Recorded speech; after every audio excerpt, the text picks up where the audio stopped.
एक जीजा साली के बात छै गीत में। एक साली अपन जीजाजी से कह रहा छथिन, हे दीदी भोरे से बिया तैयारी जी, हे जीजा लेके आई जल्दी गाड़ी जी, हे दीदी भोरे से बिया तैयारी जी, हे जीजा लेके आई जल्दी गाड़ी जी, हे जाए के बाद घर ना बतिया भुलाई है, अरे जाए के बाद घर ना अरे बतिया भुलाई है, और ताली बजा के हरियारा हरियारा चूड़ी आए जीजा हमरो के ले आई है, हरियारा हरियारा चूड़ी आए जीजा हमरो के ले आई है, दीदी भोरे से बिया तैयारी जी, जीजा लेके आई जल्दी गाड़ी जी, दीदी भोरे से बिया तैयारी जी, जीजा लेके आई जल्दी गाड़ी जी, जाए के बादे घर ना बतिया भुलाई है, जाए के बादे घर ना बतिया भुलाई है, हरियारा हरियारा चूड़ी आए जीजा हमरो के ले आइया, हरियारा हरियारा चूड़ी आए जीजा हमरो के ले आइया।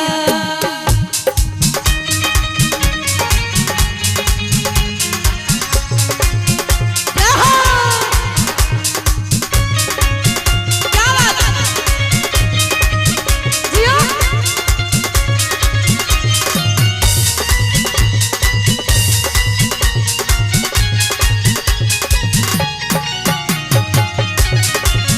ताली बजा के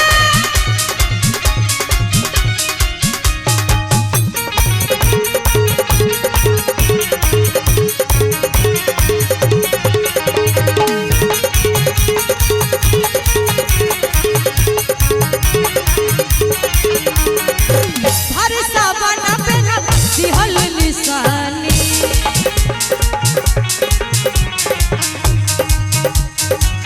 आज ले ना सुख रहू कुछु जानतानी, ओ देखियो बड़ा सुंदर से कह रहा है कि भरसा बना पे ना अरे दिहल निशानी, आज ले ना कुछ रहू कुछ जानतानी, आर की दिहा चोरा के जानी अरे दीदी से दिखाई है, ओ साली कहे छे जीजाजी से कि दिहा चोरा के जानी अरे दीदी से दिखाई है, आ ताली बजा के हरियारा हरियारा चूड़ी आए जीजा हमरो के ले आइया, हरियारा हरियारा चूड़ी आए जीजा हमरो के ले आई है।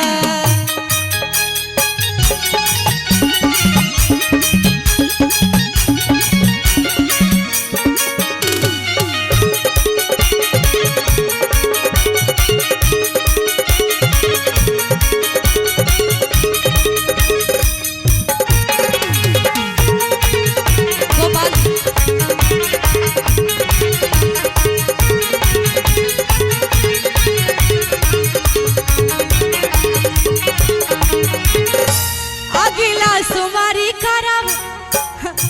और हमहू जल ढारी,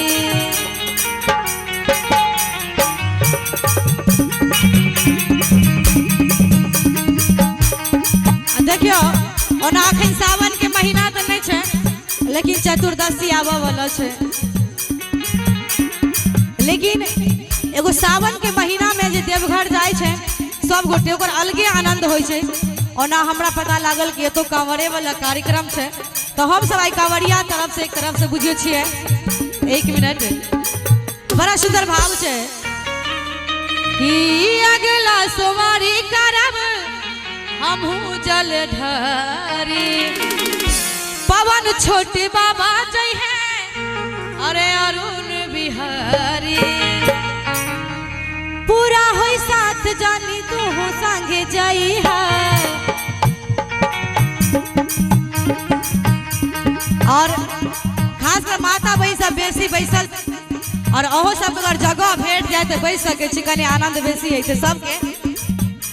और ना जे जगह बैसल छी ठाड़ छी ओते से कनी ताली बजेबे